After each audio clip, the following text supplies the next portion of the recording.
आवाज येतोय का? Hello, am I audible? Yes, sir. Screen दिसते का बघा? Yes, sir.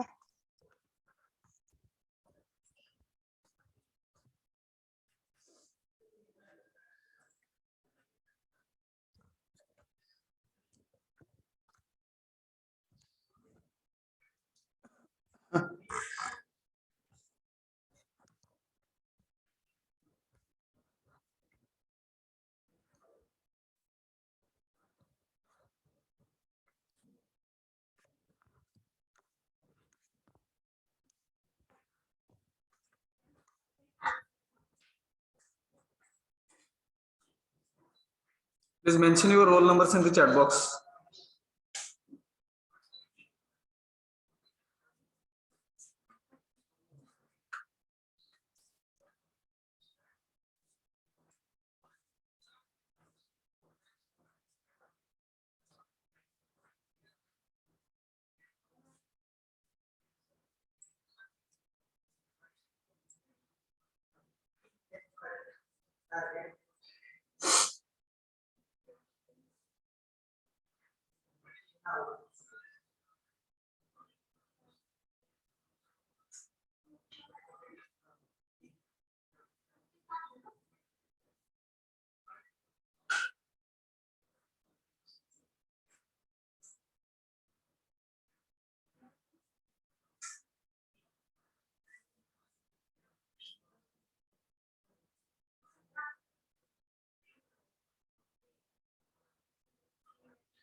लिहिले का रोल नंबर चॅट बॉक्स मध्ये? हॅलो,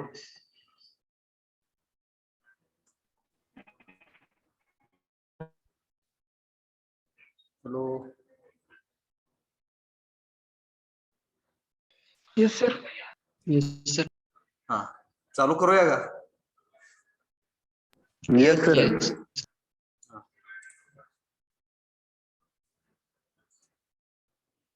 कुठपर्यंत आलतो बघा आपण. नॅचरल ऍक्सेप्टन्स, इमॅजिनेशन आहे. आपण जी कल्पना करतो आहे ना, त्या कल्पनांचा sources, there are 3 sources: pre conditioning, sensations and natural acceptance. Out of these 3, and if we are imagining things with the help of natural acceptance, then definitely our desires and which will be generated in us, in self, these desires will be interconnected with each other, and ultimate desire of all desires, D1 to DN जे दिसतात आहेत. D1 म्हणजे पहिली इच्छा, D2 म्हणजे दुसरी इच्छा, desire 2, D3 desire 3, dot dot dot dot DN desire nth desire. And so all desires ultimately resultant of all desires will be continuous happiness and prosperity. Kadi, when we are imagining the things with the help of natural acceptance. येतं का लक्षात? Hello, yes. Yes, sir. And each desire will generate n number of thoughts. हे दिसतंय ना, T11, T12, dot dot dot dot T1n. These are the number of thoughts which will be generated by first desire 1 D1 and first desire D1. Similarly, T21 and T22 and T2n. These are the all n desires for these are all n thoughts for desire 2 and so on. अशा पद्धतीने एका Dzire साठी n number of विचार आपल्यामध्ये येतात.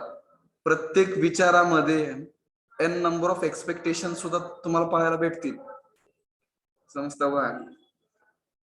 So first of all, desire gets generated. Once desire is generated, then for that desire n number of thoughts, and for each thought you will find n number of expectations. And if all these desires, thoughts and expectations are interconnected with each other, and ultimate aim, ultimate goal of all desires will be continuous happiness and prosperity, then obviously whatever you are imagining with the help of natural acceptance, it is fruitful for all of us. And every time you will your state will be in continuous happiness and you will be happy. येतं का लक्षात? जाऊया पुढे. Hello. Yes sir. त्यानंतर हे पण पाहिलं आपण, हे पण पाहिली होती स्लाइड, आठवतं का बघा. Where desires are not having any kind of clarity, आपल्या इच्छांची स्पष्टता नाहीये आपल्यापाशी. आणि हे असं होण्याचं कारण काय तर pre conditioning and sensation. These are the to sources of imagination. So instead of imagining with natural acceptance by listening our inner voice, we are imagining with the help of preconditioning and sensations. And because of these two and sources, if desires gets generated in self, so these all desires will not be interconnected with each other. पहिल्या डिझायरचा दुसऱ्या Dzire सोबत काही संबंध नसणार आहे, दुसऱ्याचा तिसऱ्या Dzire सोबत काही संबंध नसणार आहे. All desires are separate, and because of this ultimate desire and which you exactly expecting, which you are aspiring, that is not clear. and म्हणून तिकडे तुम्हाला इकडे दिसतं का बघा ना, डी च्या पुढे क्वेश्चन मार्क आहे. हॅलो. Yes sir. डी च्या पुढे क्वेश्चन मार्क म्हणजे काय की our desires are not clear and for us, because what is the reason? Because our imagination is based on preconditioning and sensations, and if this is the case, whatever we are designing, that is not clear. And so different types of desires they have mentioned over here, and let us try to understand D1 to DN. So consumption, profit, name, fame, sensual pleasure, knowledge, etc., etc. All these desires you will find and which are not interconnected with each other, and therefore there is confusion and in our desires. मग ह्याच्यामधून निघलेले विचार आहे, ह्या desires मधून निघलेले विचार पण कसे असणार आहेत? कन्फ्युजिंग असणार आहेत. समजतं बघा. प्रत्येक थॉट मधून निघलेले n नंबर ऑफ एक्सपेक्टेशन्स त्यांच्यामध्ये पण कनेक्शन नसणार आहे, because our desires are not clear आहे.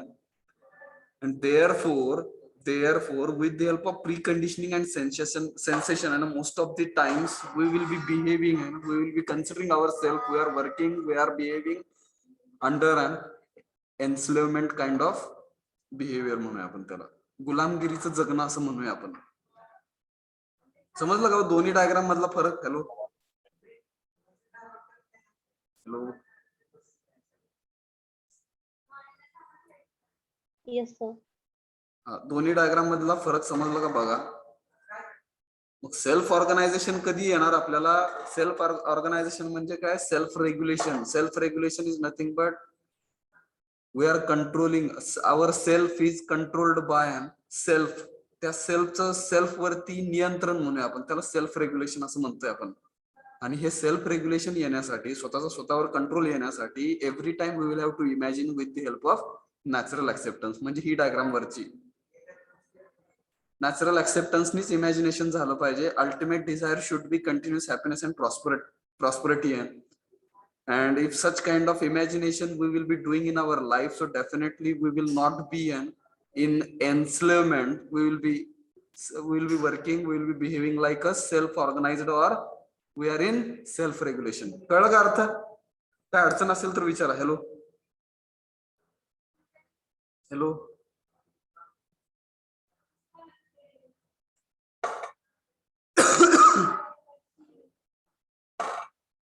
आवाज येतोय का हो? Yes sir. कसं आहे बघा ना, there is a large possibility that there is contradiction in our desires.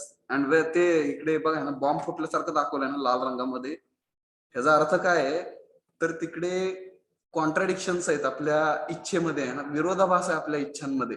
आणि तो विरोधाभासामुळे काय होतं? Leading contradiction in our thoughts and then expectations. So same contradiction you will find in our thoughts, same contradictions you will find in our expectations, and everywhere and contradiction म्हणजे विरोधाभास आहे ना, you will find in your life, and therefore we will be in an enslavement म्हणूया आपण. मग त्यावेळेस आपण आपलं जगणं जे असतं ते गुलामगिरीचं असतं.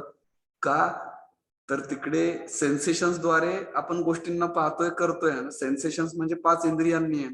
5 इंद्रियांनी आनंद मिळवण्याचा प्रयत्न करणे, आणि त्याच्यामुळे काय होतंय, आपण ऍडिक्शन होण्याचा पण संभव होतो तिकडे. म्हणजे आपले इंद्रिय आपल्या कंट्रोलमध्ये राहत नाहीत म्हणून आपण आपल्याला आनंद मिळवण्यासाठी डोळ्याने, नाकाने, कानाने, स्पर्शाने, अजून काय राहिलं बघा ना, जिभेने म्हणू आपण, हे 5 इंद्रिय आहेत. ह्याच्याद्वारेच आनंद मिळवणे हे प्राईम मोटो राहतो आपला. कन्झम्पशन, प्रॉफिट, नेम, नाव कमवणे, प्रसिद्धी मिळवणे आणि सेन्शुअल प्लेजर म्हणजे 5 इंद्रियांनी आनंद उपभोगणे म्हणून आपण. ह्या तिन्ही पैकी आहे ना, out of these 3 sources natural acceptance is very important for our imagination. It plays very vital role, and when we are thinking with the help of natural acceptance, and if we are producing our desires, thought and expectations according to our natural acceptance, obviously we will be self-organized, because self regulation you will find with natural acceptance. कळलं का? Hello, जाऊया पुढे. Yes, sir. मग इकडे दिलेलं थोडंसं बघा ना, दोन्ही मध्ये डिफरन्स दिलं, self organisation and enslavement. Just I am reading few lines. Let us try to understand and what is mentioned in this slide. And there is a possibility that a large share of our imagination is enslaved by preconditioning and sensations. So out of these 3 sources, if you will observe carefully, preconditioning and sensations brings imagination, and that is the major share म्हणूया आपण, larger share आहे ना of our imagination is enslaved by preconditioning and sensations. ह्या 2 sources द्वारे जास्त imagination आपण करतोय, आणि असं पाहायला भेटतंय की व्हायला very small share is guided by our natural acceptance. हे सद्यस्थितीचं वर्णन केलेलं आहे. आपलं इमॅजिनेशन जर सगळ्यात जास्त कुठल्या 2 सोर्सेसनी होत असेल तर ते प्रीकंडिशनिंग म्हणजे मान्यता आहे, ऍज्युमिंग विदाउट नोईंग म्हणजे प्रीकंडिशनिंग, अँड सेन्सेशन्स म्हणजे काय, 5 इंद्रियांनी इमॅजिनेशन करणं. ह्या 2 प्रकारच्या इमॅजिनेशन, ह्या 2 प्रकारच्या सोर्सेसनी जास्त प्रमाणात इमॅजिनेशन आपण करतोय सद्यस्थितीला पाहिलं तर. Very small share is guided by our natural acceptance. Natural ऍक्सेप्टन्सनी इमॅजिन करणं हे ह्याचं प्रमाण भरपूर कमी आहे. येतं का लक्षात? Hello, yes Yes, sir. हा, वन थिंग टू नोट. मग इकडे एक गोष्ट लक्षात घेण्यासारखी आहे हिअर इथे, is that sensation is not an enslavement in itself. आता प्रत्येक वेळेस बरं का, सेन्सेशननी गुलामगिरीच येते असं नाही, असं म्हणायचं इकडे. Every time sensation is not an enslavement in itself. प्रत्येक वेळेस म्हणजे कसं आहे बघा, 5 इंद्रियांनी जोपर्यंत आपण त्याला लिमिट ठेवतोय, सर्टन लिमिट मध्ये 5 इंद्रियांचा वापर आपल्या बॉडीला फक्त माहिती देणे इथपर्यंत जर आपण ठेवत असेल तर ते सेन्सेशन हे एन्स्लेवमेंट आणत नाही. बरोबर का? Hello, Yes, sir. जर ते 5 इंद्रियांनी आणलेलं इमॅजिनेशन हे आपल्या कंट्रोलच्या बाहेर गेलं आहे ना, म्हणजे 5 इंद्रियांनी मिळणार जी काही इन्फॉर्मेशन आहे ती बॉडीला पोहोचवणं एवढंच काम आहे त्या 5 इंद्रियांचं. पण त्याच्या मधून आपण काय करतोय, त्या 5 इंद्रियांचा वापर आनंद मिळवण्यासाठी जर करत असेल तर मग तिकडे आपण गुलामगिरीमध्ये अडकलो. आलं का लक्षात? म्हणजे प्रत्येक वेळेस आहे ना, sensation is not an enslavement itself. When this 5 sense organs we will be using to give म्हणू आपण आहे ना, इन्फॉर्मेशन टू आवर बॉडी, आपल्या बॉडीला माहिती देणे आहे, ह्याच्यासाठी जर आपण 5 इंद्रियांचा वापर केला तर it's okay, that is in limit. But if we are achieving happiness with this 5 sense organs, then we can call it as enslavement. कळलं का? कधी एन्स्लेवमेंट येणार, गुलामगिरी कधी म्हणायची? Hello, Yes, sir.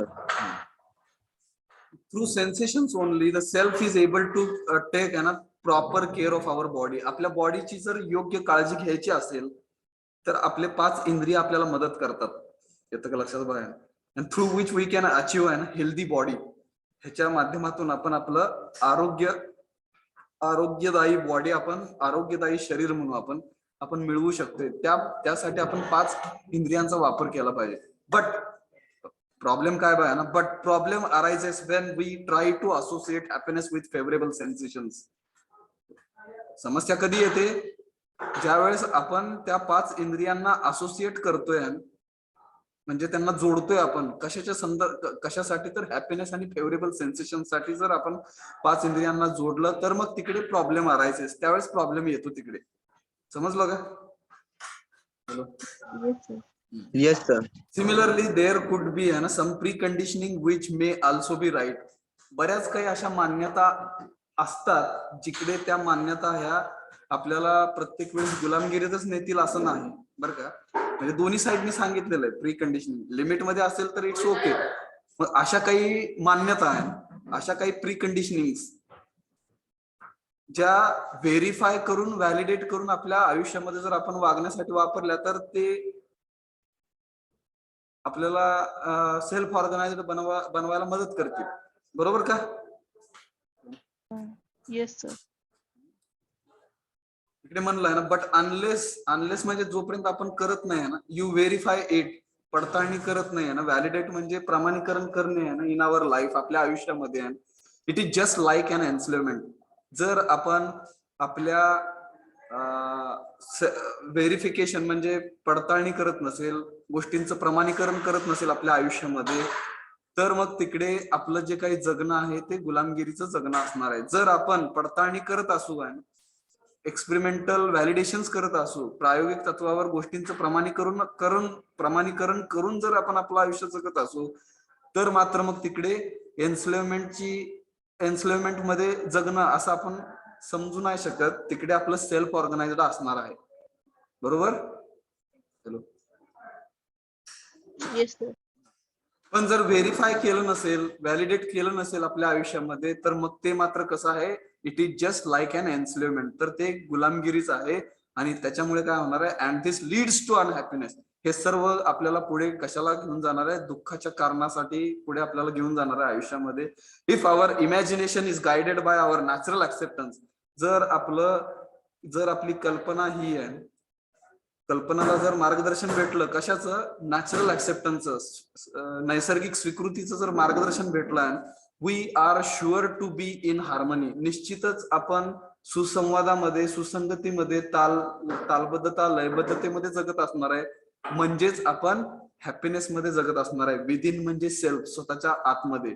We are self organised. At that time आपलं feeling पण कसं असणार आहे की we are living our life in self organised way. Self organised way म्हणजेच काय, इन दी सेल्फ रेग्युलेशन, स्वतःचं स्वतःवरती नियमन. कळलं का? Yes, sir. काय अडचण त्या स्लाइड बद्दल? Hello. No, sir. No, sir. जाऊया पुढे. Yes, sir. So harmony in self, स्वतःमध्ये जर हार्मनी किंवा हॅपीनेस जर यायचा असेल तर 3 गोष्टी आहेत. We are calling DTN, desire, thought and expectation. These are the activities.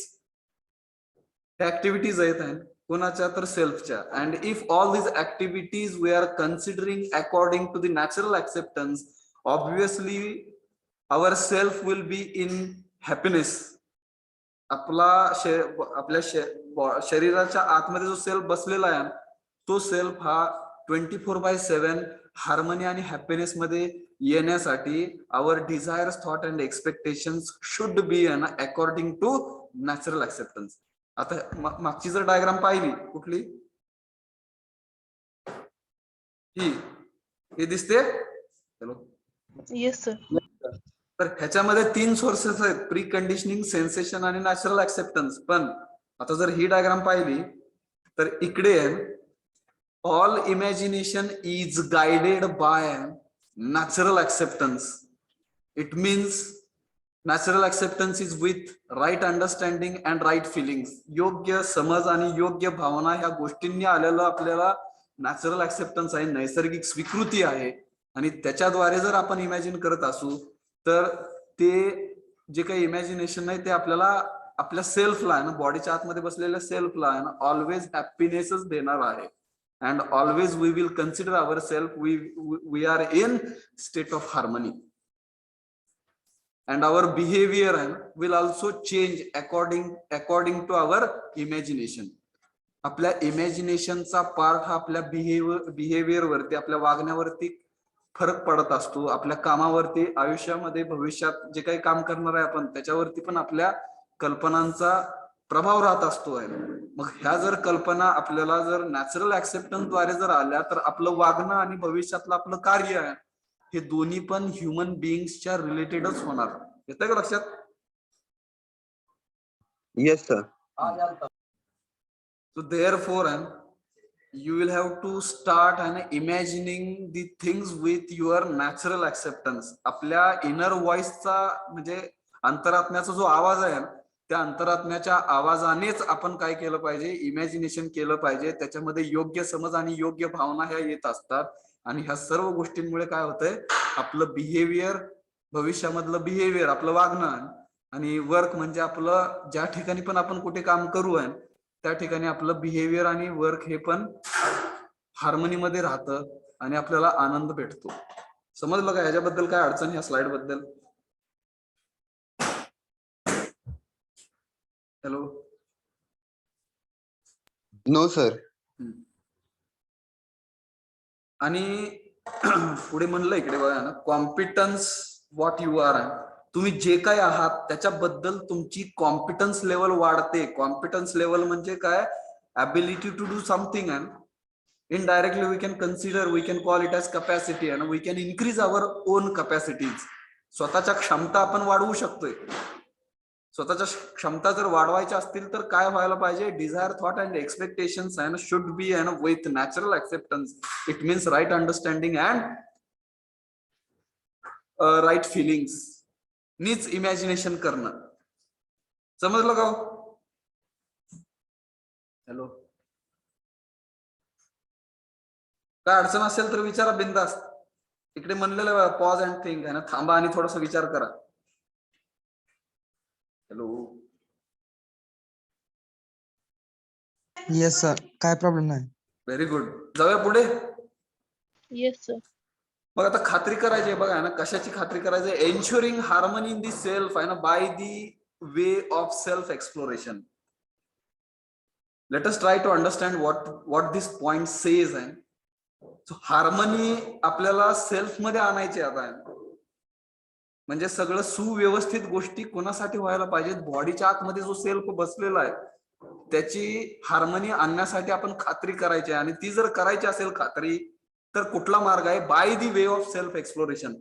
आत्मशोध करूनच आपण आपल्या सेल्फ मध्ये हार्मनी आणू शकतोय. ती हार्मनी आणण्याची खात्री ही सेल्फ एक्सप्लोरेशन म्हणजेच आत्मशोधामुळे शक्य येते. टायटलचा अर्थ कळला? हॅलो. हॅलो. येस सर, कळालं. टायटलचा अर्थ समजला का? बघा, टायटल महत्वाचं आहे ना. आपल्याला खात्री करायची आहे सेल्फ मध्ये हार्मनी आणण्यासाठी, आणि त्याच्यासाठी मार्ग काय? By the way of self exploration. आत्मशोध करणं. आपण युनिट नंबर 1 मध्ये पाहिलं आहे ना, सेल्फ एक्सप्लोरेशन इन डिटेल आहे ना. So what ever is being stated by anybody आहे ना on this planet, you will have to consider it as a proposal, and then that proposal you will have to verify, validate on your own with your own natural acceptance. And if it is right according to your own natural acceptance, let us live accordingly. त्याप्रमाणे आपण जगलं पाहिजे. त्याला आपण self exploration म्हणतोय, बरोबर? Yes, sir. मग self मध्ये हार्मनी यायसाठी त्या बॉडीच्या आतमध्ये बसलेल्या सेल्फ कडे हॅपीनेस येण्यासाठी what is required? We will have to do self exploration. आपण आत्मशोध केला पाहिजे. तिथून नका पुसरा होते, दुरडा उडताय. येतंय का लक्षात?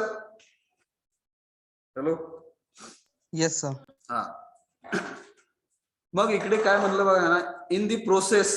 मग ह्या प्रक्रियेमध्ये आहे ना, वी नीड टू, आपल्याला गरज आहे कशाची? To know our natural acceptance. स्वतःचा नैसर्गिक स्वीकृती काय आहे ही ओळखण्याची गरज आहे त्या प्रोसेसमध्ये. पण आजकाल असं पाहायला भेटतंय, योग्य काय अयोग्य काय हे कळायचंच बंद झालंय आपल्याला आहे ना, सगळ्यांना, सर्वांना, तुम्हाला, मला. सेल्फ एक्सप्लोरेशन लांबच राहिलं. मग अयोग्य गोष्टी होत असून पण आपण त्या काय दुर्लक्ष करतोय, आणि त्याच्यामुळे प्रॉब्लेम्स आहेत. बरोबर का हो? Yes sir. Therefore, first step in the process, what we will have to understand or what is the requirement? Know our natural acceptance. आपला स्वतःचा नैसर्गिक स्वीकृती काय ही ओळखली पाहिजे आपण. Be aware of our imagination. आपण जे काही कल्पना करतोय त्याची जाणीव आपण ठेवली पाहिजे. ती जाणीव ठेवली पाहिजे. म्हणजे काय, आपलं इमॅजिनेशन हे नॅचरल ऍक्सेप्टन्स द्वारेच इमॅजिनेशन आलं पाहिजे. डिझायर, थॉट आणि एक्सपेक्टेशन्स ह्याच्यासाठी नॅचरल ऍक्सेप्टन्स हा फिल्टर आहे, लक्षात घ्या ना. त्या फिल्टर मधूनच आपल्याला इमॅजिनेशन झालं पाहिजे, ह्याची पण जाणीव आपण ठेवली पाहिजे, ना की प्री कंडिशनिंग आणि सेन्सेशन्सला जास्त महत्व देणे. बरोबर? Hello. Yes, sir. Find out the sources of imagination. ज्या काय आपल्याला इमॅजिनेशन्स येतात त्या आपण हुडकल्या पाहिजेत, त्याचे सोर्सेस हुडकले पाहिजेत. ते पाहिले आपण 3 सोर्सेस आहेत, preconditioning, sensation and natural acceptance. ते हुडकलं पाहिजे. मग खरंच आहे का ते. वर्कआउट ह्याच्यावरती काम केलं पाहिजे. अवे ह्या मार्गावरती काम केलं पाहिजे. वर्कआउट अवे आणि या मार्गावरती काम केलं पाहिजे. कुठल्या, टू सॉर्ट आउट आवर इमॅजिनेशन्स. आपल्या ज्या काही कल्पना आहेत त्या आपल्याला त्यांचं वर्गीकरण करता यायला पाहिजे, क्लासिफिकेशन करता यायला पाहिजे, त्यांना वेगवेगळ्या कॅटेगरीमध्ये ठेवता यायला पाहिजे. म्हणजे सॉर्ट आउट आवर इमॅजिनेशन असा अर्थ आहे तिकडे. ह्या गोष्टीवरती काम केलं पाहिजे आपण. Till it is fully in line with our natural acceptance. कुठपर्यंत काम करायचं आहे, जोपर्यंत आपलं जे इमॅजिनेशन्स आहेत त्या इमॅजिनेशन्स नैसर्गिक स्वीकृतीपर्यंत जात नाहीत तोपर्यंत आपल्या ह्या इमॅजिनेशन्सना आपण सॉर्ट आउट केलं पाहिजे. ह्या गोष्टीवर आपल्याला काम केलं पाहिजे. समजलं का? हॅलो. Yes sir. काय अडचण? No sir. When the No, image, sir. when the imagination when the imagination is in harmony, ज्यावेळेस आपलं कल्पनाशीलता ही हार्मनी मध्ये येते कुणासोबत, विथ नॅचरल ऍक्सेप्टन्स, नैसर्गिक स्वीकृती सोबत. There is harmony in self. आपल्या स्वतःमध्ये मग तिकडे हार्मनी येते. And this harmony is happiness.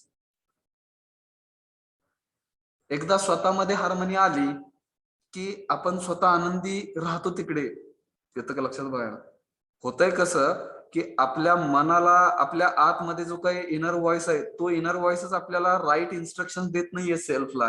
What is right, what is wrong, what is valuable, what is not valuable, that we are not able to जज because we don't have control on self. आपल्या स्वतःवरती आपला control नाहीये. Therefore, our natural acceptance is not. Therefore, natural acceptance also we are not knowing. आपला नैसर्गिक स्वीकृती काय आहे ही पण आपल्याला माहित नाही, ही पण आपल्याला ओळखता येत नाहीये. त्याच्यासाठी सेल्फ एक्सप्लोरेशन बघा ना.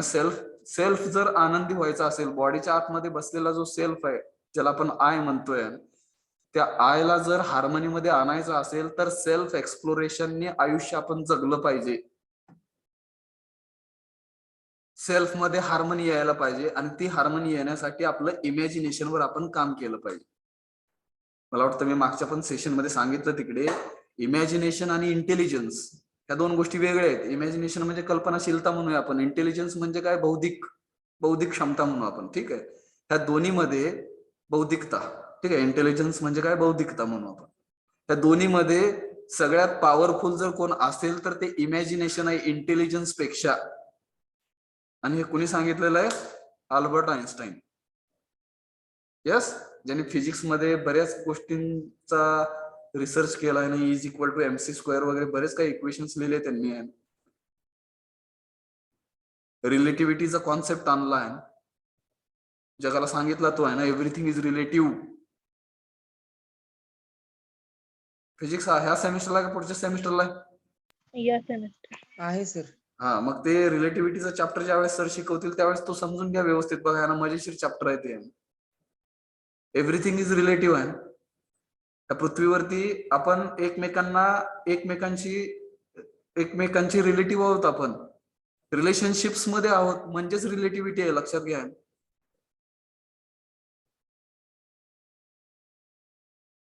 मी जर बसमध्ये बसलो असेल, बस चालली असेल, खिडकीतून बाहेर पाहत असेल तर झाड पळताना दिसतात मला. ऍक्च्युली पळतोय कोण? झालं ते 10th मध्ये ते आपण पळतो म्हणजे बस.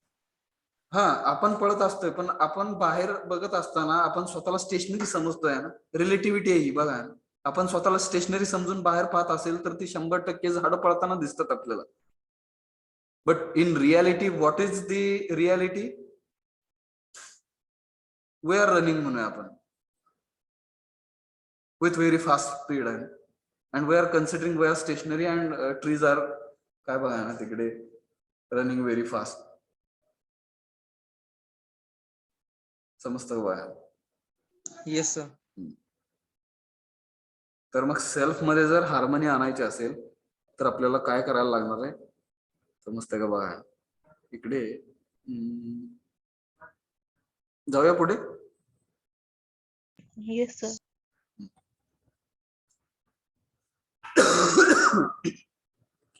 आतापर्यंत आपण सेल्फ मध्ये हार्मनी आणण्यासाठी विचार केला तिकडे पहिल्या गोष्टी पहिल्या स्लाइड्स. आता ही जी पुढची स्लाइड आहे ती बॉडी मध्ये हार्मनी आणायची गरज आहे का त्याच्या संदर्भात तिकडे सांगितलेलं ना. Body is as a self organised system.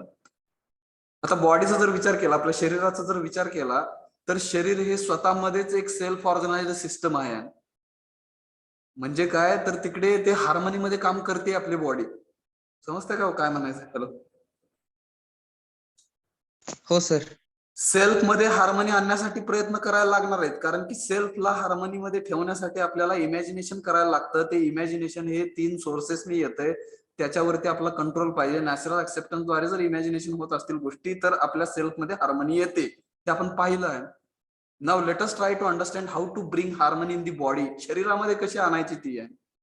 मग त्या शरीरामध्ये आणण्यासाठी अशी विशेष गरज नाहीये आणण्यासाठी का तर body is as a self organised system. असतानाच आपलं शरीर हे सेल्फ ऑर्गनाइज्ड सिस्टमचं एक बेस्ट एक्झाम्पल आहे म्हणूया आपण. मग ते कसं इकडे दिलंय बघा. पहिलंच वाक्य the body is a wonderful self organised system because all body parts are in maintaining harmony with each others. प्रत्येक बॉडी पार्ट हा एकमेकांशी काय आहे हार्मनी मध्ये आहे. त्याचं एक्झाम्पल दिलं बघा तिकडे. The eyes are well connected to our brain. आपले जे डोळे आहेत ते ब्रेन सोबत कनेक्टेड आहेत. Yes sir. Yes, sir. The mouth and the stomach. आपलं तोंड आणि आपलं पोट and whole digestive system is synchronised आहे का Yes, बघा. sir. आपण जे खातो आहे ना आपलं जे पोट आहे आणि डायजेस्टिव्ह सिस्टम जी काय आतमध्ये आपल्या पोटाच्या आतमध्ये ह्या सगळ्या गोष्टी एकमेकांशी इंटरकनेक्टेड आहे. खाल्लेलं अन्न नलिकेद्वारे आहे ना एलिमेंटरी कॅनल म्हणतो आपण त्याला. एलिमेंटरी कॅनल मधून ते अन्न जातं आपल्या स्टमक मध्ये आणि तिथे डायजेस्टिव्ह सिस्टम आहे जी अन्नाला पचवते. ह्याच्यावरती आपला कंट्रोल आहे का हो नाहीये. नाही sir. Body is self organising आहे ना एव्हरीथिंग आहे ना. Therefore body is self organised system. सर्व गोष्टींचं रेग्युलेशन नियमन ही बॉडी ठेवते. तिथे आपल्याला विशेष असे एफर्ट्स घ्यायला लागत नाहीत. त्याच्या संदर्भाने त्या अर्थानं आपण काय म्हणतोय body is a self organised system. समजलं का. यस. Yes sir. म्हणून तिकडे म्हणलं तिकडे we do not we have to do आहे ना नथिंग. आपल्याला काहीच करण्याची गरज नाही आहे टू मेक दीज कनेक्शन्स. एकमेका हे जे काही वेगवेगळे बॉडीचे पार्ट आहेत ह्याच्यामध्ये कनेक्शन्स असे करण्याची आपल्याला विशेष अशी गरज नाही आहे. To synchronise the various parts or to deal with every cell. प्रत्येक पेशीला पण तिकडे आपल्याला सांगायची गरज नाही आहे because body is self organised system. आपलं शरीर हे आपल्या बाकीच्या सगळ्या जे काही बॉडीचे पार्ट्स आहेत त्यांच्याशी हार्मनीमध्ये असतात. म्हणजेच आपली बॉडी ही 24/7 हार्मनीमध्ये असते म्हणजेच आनंदी असते. Only we will have to take care of our self. त्या बॉडीच्या आतमध्ये बसलेला जो सेल्फ आहे त्याच्यावरती आपल्याला काम केलं पाहिजे. समजलं का. Yes sir. जाऊया पुढे. Yes. Now we have seen there is no any such requirement for to maintain harmony in our body because body is self-organized system. We will have to work only on self. We will have to try to maintain harmony in the self. And how to maintain harmony in the self? We will have to take care of our imaginations. It means we will have to control our desires, thoughts, and expectations according to our natural acceptance. And for that, we need right understanding and right feelings. योग्य समज आणि योग्य भावना त्या self मध्ये असल्या पाहिजेत. त्या जर असतील तर सेल्फ हा हार्मनी मध्ये असतो. बरोबर का. Yes sir.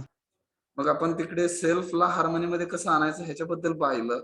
बॉडीला आणायची गरज नाही का, तर बॉडी ही सेल्फ ऑर्गनाइज सिस्टमचं वंडरफुल एक्झाम्पल आहे म्हणून आपण.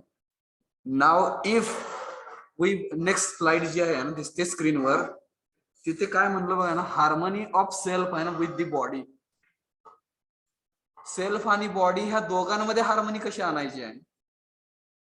बॉडीच्या आतमध्ये बसलेला सेल्फ आणि आपली बॉडी, त्याच्यामधलं बॉडी ही सेल्फ ऑर्गनाइज सिस्टमच आहे. सेल्फ वरती फक्त काम करायचं आहे आणि मग त्या सेल्फ वरती काम झाल्यानंतर सेल्फ हार्मनी मध्ये आहे, body is also in harmony. Now how to maintain harmony of both things, that is self and body, त्याबद्दलचा हा पॉइंट आहे. अलग लक्षात. Yes sir. So self-regulation and health, these are the 2 points which we will have to take care in. And if we will be taking care of self-regulation and health, obviously self and body will be in harmony. Self-regulation is related to self or I, which is present in our body, whereas health is totally related to our body. स्वास्थ्य आहे ना, हेल्थला आपण मराठीत काय म्हणतोय, स्वास्थ्य. हे स्वास्थ्य हे टोटली रिलेटेड कोणाच्या आहे, कोणाच्या संदर्भात आहे, तर बॉडीच्या संदर्भात आहे. आणि आयचा संदर्भ जर घेतला तर सेल्फ रेग्युलेशन म्हणजे स्वतःच स्वतःवरती नियमन. ह्या 2 गोष्टींची जर आपण काळजी घेतली तर 100% आपण काय करू शकतोय, सेल्फ आणि बॉडी ह्या गोष्टी हार्मनीमध्ये आणू शकतोय. म्हणजेच पूर्ण आपण human being, as a human being आपण आनंदी होऊ शकतोय. अलग लक्षात. Yes sir. मग बॉडी हे काय बघा ना, body is an instrument of self. Body हे उपकरण आहे. उपकरण आहे म्हणजे कोणाचं उपकरण आहे, तर सेल्फचं उपकरण आहे. सेल्फला काही गोष्टी करायच्या असतील तर त्या बॉडीच्या माध्यमातून तो करतोय. बरोबर का हो? येस. समजतं का बघा. म्हणून तिकडे body is an instrument of self हे पहिलं वाक्य आहे. आता सगळ्यात महत्वाचं हे दुसरं वाक्य आहे, the responsibility of self and towards the body is in terms of nurturing, protecting and rightly utilising the body. त्या बॉडीच्या आतमध्ये बसलेला जो सेल्फ आहे त्याच्या जबाबदाऱ्या काय आहेत हे सांगण्याचा प्रयत्न ह्या पॉइंट नंबर 2 मधनं केलेला आहे. सेल्फची जबाबदारी काय आहे बघा तिकडे आहे ना, बॉडीच्या प्रती. टुवर्ड्स दी बॉडी म्हणजे बॉडीच्या प्रती सेल्फच्या जबाबदाऱ्या काय आहेत. तर first responsibility of self is nurturing our body. आपल्या बॉडीचं पालन पोषण करणं ही पहिली बॉडीची रिस्पॉन्सिबिलिटी म्हणजे जबाबदारी आहे. समजलं का नर्चरिंग? हॅलो. Yes sir. आपल्या बॉडीचं आपण पालन पोषण केलं पाहिजे. This is the first responsibility of I. म्हणजे त्या शरीराच्या आतमध्ये बसलेला जो सेल्फ आहे त्याची पहिली जबाबदारी काय आहे की आपल्या बॉडीचं पालन पोषण करणं. Second, protecting our body. आपल्या बॉडीचं संरक्षण करणं. प्रोटेक्ट करणं म्हणजे काय, आपल्या बॉडीचं संरक्षण करणं. मग ते संरक्षण ऊन असू, वारा असू, पाऊस असू, एनी क्लायमॅटिक कंडिशन्स असू, त्याचं प्रोटेक्शन आपण स्वेटर घालून म्हणा किंवा छत्री वापरून म्हणा, रेनकोट वापरून म्हणा, वेगवेगळ्या पद्धतीने. आपण डास चावून जर आपल्याला डेंग्यू होत असेल तर तिकडे पण आपण डास नाही आपल्याला चावतील याची काळजी घेणं म्हणजे protecting our body. Is it? Yes sir. So that is also responsibility of self. त्या बॉडीच्या आतमध्ये बसलेल्या ते सेल्फची जबाबदारी ही आहे आपल्या बॉडीचं संरक्षण करणं. आणि तिसरी जबाबदारी काय आहे, राईटली युटिलायझिंग आवर बॉडी. आपल्या बॉडीचं योग्य पद्धतीनं वापर करणं ही सुद्धा जबाबदारी कोणाची आहे, त्या बॉडीच्या आतमध्ये बसलेल्या सेल्फची जबाबदारी आहे. सेल्फच्या जबाबदाऱ्या कळल्या? Yes sir. सांगा एकदा, कोणीतरी सांगा फटाफट. नर्चर करणे स्वतःला. म्हणजे काय? केअर करणं सर. हा, नर्चर करणं म्हणजे पालन पोषण. बरं का, केअर थोडस वेगळं झालं. पालन पोषण मध्ये बऱ्याच गोष्टी आल्या. नाही पॉइंट सांगितला दुसरा पॉइंट. हा, प्रोटेक्टिंग म्हणजे काय, तर केअर करणं म्हणू आपण. ओके, संरक्षण करणं आहे. आणि तिसरं काय? Right utilisation. Right utilisation. Rightly utilising our body, आपल्या बॉडीचं योग्य पद्धतीनं वापर करणं. तुम्ही हॉलिडे मूवी बघितला का अक्षय कुमारचा? येस. नाही सर. Yes sir. हा, तर तिकडे त्या मूवी मध्ये स्लीपर सेल्स दाखवलेले आहेत. म्हणजे माणसंच ही बॉम्ब असतात. लक्षात आलं का बघा. म्हणजे स्वतःच्या बॉडीचं राईटली युटिलायझिंग न करणं हे बेस्ट एक्झाम्पल आहे ना त्या पिक्चर मध्ये दाखवलेलं. आतंकवादी काय करतात आहेत, सेल्फ त्यांच्या कंट्रोलमध्ये नसतो आतंकवाद्यांच्या. त्यांचं माइंड जे आहे ते पूर्णपणे ब्रेन वॉश करून त्यांना बघा आहे ना आतंकवादी बनवलं जात आहे. आणि त्यांच्या शरीराचं प्रोटेक्टिंग नर्चरिंग न करता आहे ना rightly utilisation of body in another way केलं जातं, जिकडे त्यांच्या बॉडीमध्ये बॉम्ब इम्प्लांट करून ते बॉम्ब जिथे पाहिजे तिकडे फोडतात ते आणि विध्वंस करतात, डिस्ट्रॉय करतात. येतं का लक्षात? हॅलो. मग तिकडे सेल्फची रिस्पॉन्सिबिलिटी मिस झाली आहे त्यांच्याकडून आहे ना, because such person they are doing आहे ना terrorism, terrorist activities, they are involved in terrorist activities because they have not understood what are the responsibilities of self and body. So, have you understood responsibilities of self? Yes. Yes sir. इकडे दिलं आहे ना nurturing the body is by providing appropriate air आहे. आपल्या शरीराला योग्य प्रकारची हवा आहे ना प्रोव्हाइड करणं, उपलब्ध करून देणं आहे. हे एक एक्झाम्पल आहे नर्चरिंग आवर बॉडीचं. पालन पोषण करणं आपल्या बॉडीमध्ये काय येतं बघा ना, अप्रोप्रिएट एअर प्रोव्हाइड करणं आहे, शुद्ध हवा म्हणूया आपण. अप्रोप्रिएट वॉटर आहे, योग्य पाणी, चांगल्या प्रतीचं पाणी आहे ना आपल्या बॉडीला देणं आहे. फूड, अन्न चांगल्या प्रतीचं आपल्या बॉडीला देणं आहे. सनलाइट, सूर्यप्रकाश पण आपल्या बॉडीला मिळवून देणं आहे ना, एक्सेट्रा एक्सेट्रा. अशा बऱ्याच गोष्टी आहेत, त्या गोष्टींमुळे आपल्या बॉडीचं नर्चरिंग होत आहे. हे सर्व करण्यासाठी सेल्फ हा जागरूक असला पाहिजे, सेल्फला त्याची जबाबदारी कळली पाहिजे. काय अडचण? तरी तर त्याने म्हणतात का सर, म्हणजे हे करू नका, स्मोकिंग अँड ड्रिंकिंग करू नका असं म्हणतात का नाही? कुठं कुठं असं म्हणलंय का इकडे? बरं का, नाही विचारलं सर, ते अप्रोप्रिएट वॉटर आणि एअर म्हणलं ना म्हणून म्हणलो तेच.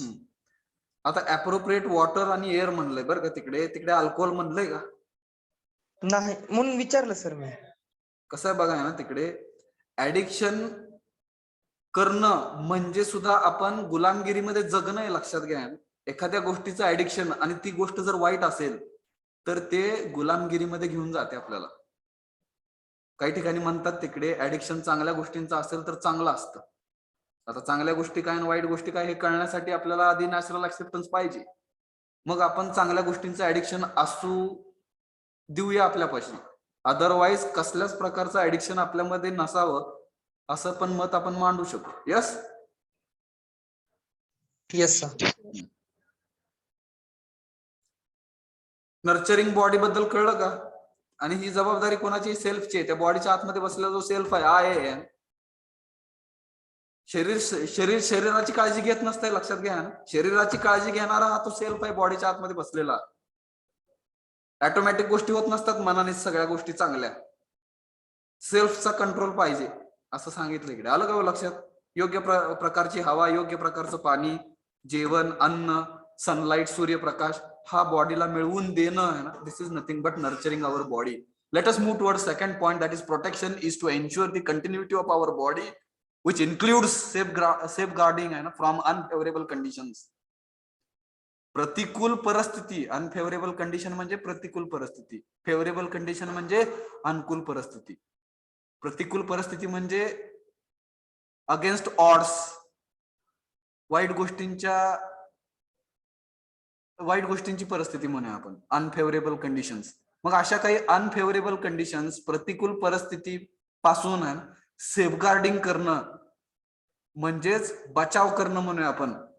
आणि त्याची खात्री ही प्रोटेक्शन मध्ये, संवर्धनामध्ये आपण, संरक्षणामध्ये, संवर्धन म्हणजे प्रिझर्वेशन झालं बरं का, प्रोटेक्शन म्हणजे संरक्षण. बरोबर. Yes sir. म्हणजे आपल्या बॉडीचं सेफगार्डिंग करणं, संरक्षण करणं आहे ना.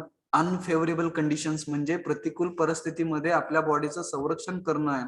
हे म्हणजेच काय तर प्रोटेक्शनची खात्री करणं आहे. कंटिन्युटी ऑफ आवर बॉडी, आपल्या शरीराबद्दल संरक्षण करणं. काय अडचण आहे याच्याबद्दल? हॅलो. No sir. आपण एक 15 मिनिट आपलं ते चालू होण्यामध्ये लेक्चर गेल्यामुळे आपण 12:15 पर्यंत कंटिन्यू करतोय. काय अडचण? No sir. सर ज्याला जायचं असेल तर जाऊ शकतो का सर? हा, ज्याला जायचंय सगळेच गेले तर चांगलंच आहे. मी बंद करून जाऊ शकतोय. ज्याला जायचंय ते जाऊ शकतात. Later on you can watch the videos है ना. Already you have written your roll numbers in the chat box. Yes sir. हाँ, I'm not forcing you to be है ना continue till 12:15. 12:15 पर्यंत कंटिन्यू व्हा. मी फोर्स नाही करू शकत. फक्त माझ्याकडून थोडंसं आज लाईट नसल्यामुळे वेगळ्या सिस्टम वरून माझं सेशन चालू करण्यामध्ये माझे 15 मिनिटं गेल्यामुळे I wanted to continue my session till है ना 12:15. 12:15 पर्यंत आपण कंटिन्यू करतोय. तिथून मग 45 मिनिटाचा ब्रेक राहील. 45 मिनिट्स. 1ला आहे ना शार्प 1 वाजता तुमचे सेशन्स परत चालू होतील. काय अडचण? No sir. टाइम टेबल मध्ये कसल्याच प्रकारचा बदल नाहीये, लक्षात घ्या. फक्त माझा सेशन जो आहे तो 12:15 पर्यंत आपण कंटिन्यू करतोय. ज्याला जायचंय ते जाऊ शकतात. Okay. Yes sir. Thank you sir. Okay, very good. So have you understood how to protect our body? Yes. Yes sir. Right utilisation would mean आहे ना. राईट युटिलायझेशनचा अर्थ दिलाय ना, using the body for the purpose of self. सेल्फचा काहीतरी हेतू आहे. मानव म्हणून काहीतरी हेतू आहे. मानव म्हणूनच हेतू आहे असं समजायला पाहिजे. त्यानंतरच आपल्याला राईट युटिलायझेशनचा अर्थ कळणार आहे. राईट युटिलायझेशन वुड मीन आहे ना using the body for the purpose of self. आपल्या बॉडीचा योग्य वापर झाला पाहिजे. कळलं का? ना की आपल्या बॉडीचं बघा ना, बॉम्ब आपल्या बॉडीमध्ये फिट करून एखाद्या ठिकाणावरती जाऊन आपल्याला कोणतरी उडवून टाकतंय. अशा पद्धतीने जर आपल्या बॉडीचा जर वापर होत असेल तर is it naturally acceptable? Obviously not. Obviously not and obviously not. Because that is misutilisation म्हणूया आपण. Misutilisation of body. आपल्या शरीराचं हे अयोग्य वापर झालेला आहे त्या ठिकाणी.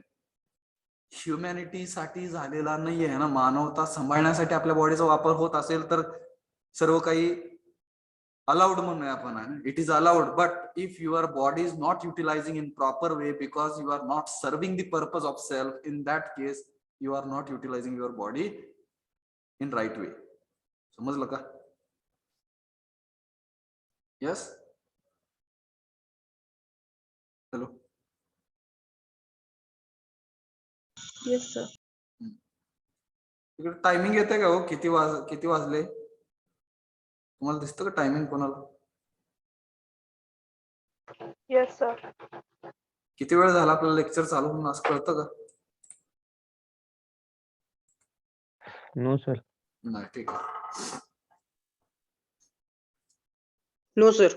हा, आपण पुढचं पॉइंट वाचतो मी. This feeling of responsibility towards body is called as a feeling of self regulation. मग ही जी काही जबाबदारी आहे ना सेल्फची, बॉडीच्या आतमध्ये बसलेल्या सेल्फची जी काही जबाबदारी आहे, कशाची? Nurturing our body, protecting our body and utilising our body in right way. This is the responsibility and these are the responsibilities of self and these feeling of responsibilities, ही जबाबदारीची जी भावना आहे ना टुवर्ड्स बॉडी म्हणजे शरीराच्या प्रती आहे, ह्यालाच आपण काय म्हणतोय? The feeling of self regulation. स्वतःला नियमन करण्याची भावना म्हणजेच feeling of responsibility towards our body. अलग लक्षात?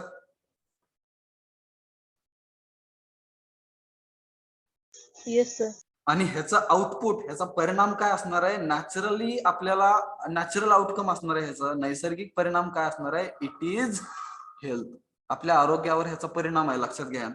If really we are nurturing our body, protecting our body and rightly if we will utilize our body, obviously we are taking care of our health. Indirectly आहे आपण आपल्या स्वास्थ्याची आहे ना, आरोग्याचीच थोडक्यात आपण काळजी करतोय आणि त्याच रिस्पॉन्सिबिलिटीज आहेत त्या सेल्फच्या. त्याच्यामुळे बॉडी आपली हेल्दी होण्यासाठी ह्याला मदत होते. आपली बॉडी ही आरोग्यदायी बॉडी होण्यासाठी मदत होते म्हणून आपण. समजलं का?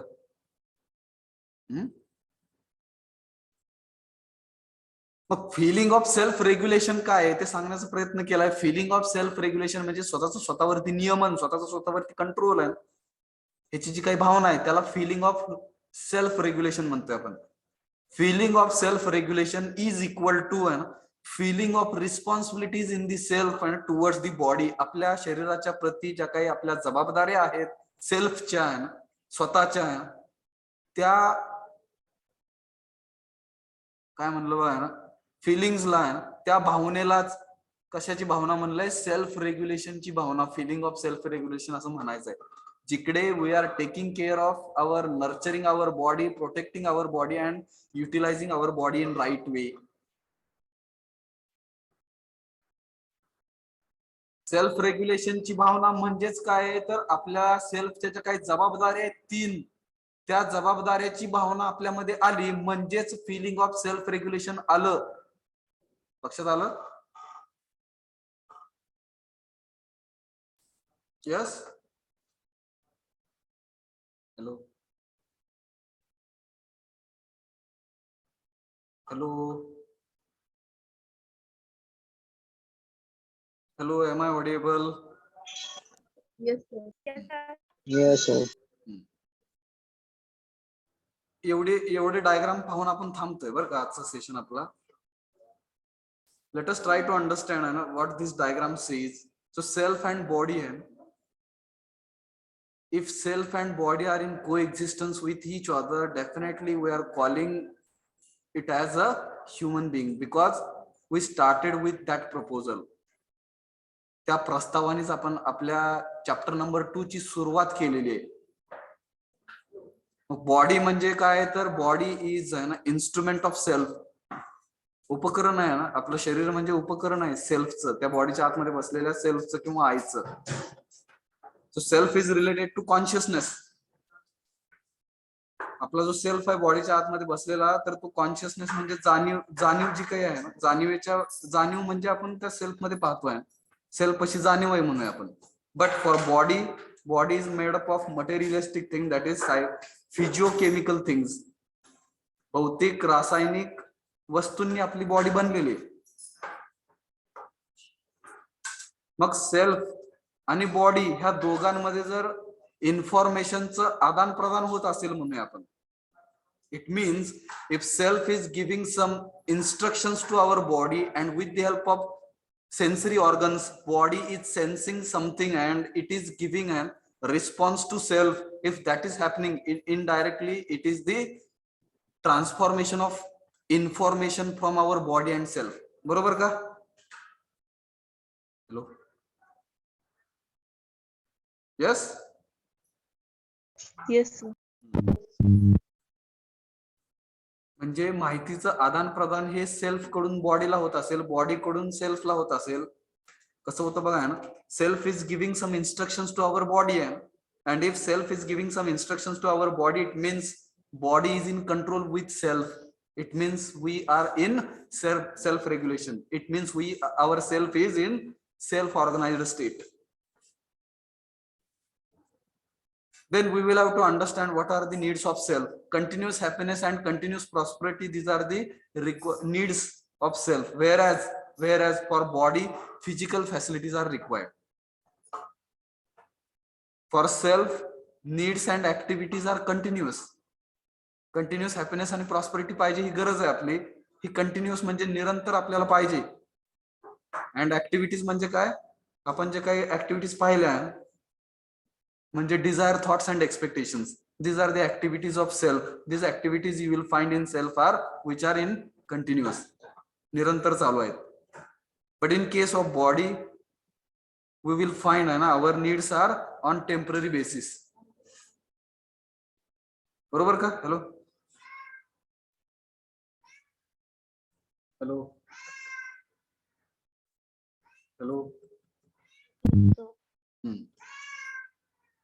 self and self in I, self regulation is required. And what is the outcome or output of self regulation? Our body will become healthy म्हणू आपण. आपलं शरीर हे स्वास्थ्यदायक होण्यासाठी self regulation is required in self. त्या बॉडीच्या आतमध्ये बसलेला जो सेल्फ आहे त्याच्यापाशी सेल्फ रेग्युलेशन असलं पाहिजे, स्वतःवरती नियमन. त्याचा अर्थ दिलाय, सेल्फ रेग्युलेशनचा अर्थ दिलेला इकडे आहे ना. Feeling of responsibility towards body for nurturing, protecting and rightly utilising our body. These are the responsibilities of self, and feeling of responsibility is nothing but feeling of self regulation, and its outcome is healthy body. Nurturing साठी food एक example दिलेलं आहे. Required अन्न गरजेचं आहे आपल्याला, required limited quantity, मर्यादित प्रमाणामध्ये आपल्याला अन्न आपल्या बॉडीसाठी गरजेचं आहे असं म्हणलेलं आहे ना. प्रोटेक्शन साठी काय, क्लोथ्स अँड शेल्टर, कपडे घालणे आणि आपला निवारा म्हणजे घर म्हणू आपण. ह्या दोन गोष्टी बॉडीचं प्रोटेक्शन करतात. एक एक्झाम्पल मी समजून घ्या, जिकडे ह्या पण गोष्टी रिक्वायर्ड इन लिमिटेड क्वांटिटी, मर्यादित प्रमाणामध्येच आपल्याला कपडे आणि मर्यादित प्रमाणामध्येच आपल्याला घर गरजेचं आहे. Hello, yes sir. पण त्यांचं प्रमाण हे मर्यादित आहे, लक्षात घ्या. But unfortunately we are not understanding this. आपल्याला किती कपडे लागतात हे अनलिमिटेड लागतात अशी आपली समज झाल्यामुळे आपण अनलिमिटेड कपडे विकत घेण्याच्या मागे लागतो. का तर बॉडीचं प्रोटेक्शन करायचं आहे. बॉडीचं प्रोटेक्शन हे कपड्याने होते म्हटल्यानंतर अनलिमिटेड कपडे घेणे विकत, अनलिमिटेड घर विकत घेणे. का तर क्वांटिटी इज नॉट डिफाईन्ड. त्याच्यासाठी तिकडे सेल्फ मध्ये जे काही रिस्पॉन्सिबिलिटी आहे ना प्रोटेक्शन करण्या बॉडीच्या प्रती, तर ते रिक्वायर्ड इन लिमिटेड क्वांटिटी मध्ये आपण क्लोथ्स अँड शेल्टरचा विचार करणं. राईटली युटिलायझिंग अवर बॉडीचं तिकडे म्हणलेलं आहे body is an instrument of self. मग तिकडे रिक्वायर्ड इन लिमिटेड क्वांटिटी. समजलं का? Yes sir. बॉडी जी आपलं काम करते, कृती करते, body acts according to I आहे. बॉडीच्या आतमध्ये बसलेला सेल्फ हा इन्स्ट्रक्शन देतोय आणि आपल्या सेन्सरी ऑर्गन्स बॉडीला जे आहेत ते माहिती घेऊन वापस माहिती त्या सेल्फला देतात. अशा प्रकारे information is going to be transferred from body to self, and therefore body acts according to I. आपलं शरीर हे आयनुसारच कृती करते म्हणू आपण. And parts of our body are in harmony. आपल्या बॉडीचे सगळे पार्ट्स जे काही आहेत ते हार्मनीमध्ये असतात, म्हणजेच एका चांगल्या व्यवस्थेमध्ये असतात. Let us stop here. Yes. Thank you very much for attending this session. 1 वाजता शार्प जॉईन व्हा ना, पुढच्या सेशन्स तुमच्या टाइम टेबल नुसार होतील. Thank you very much.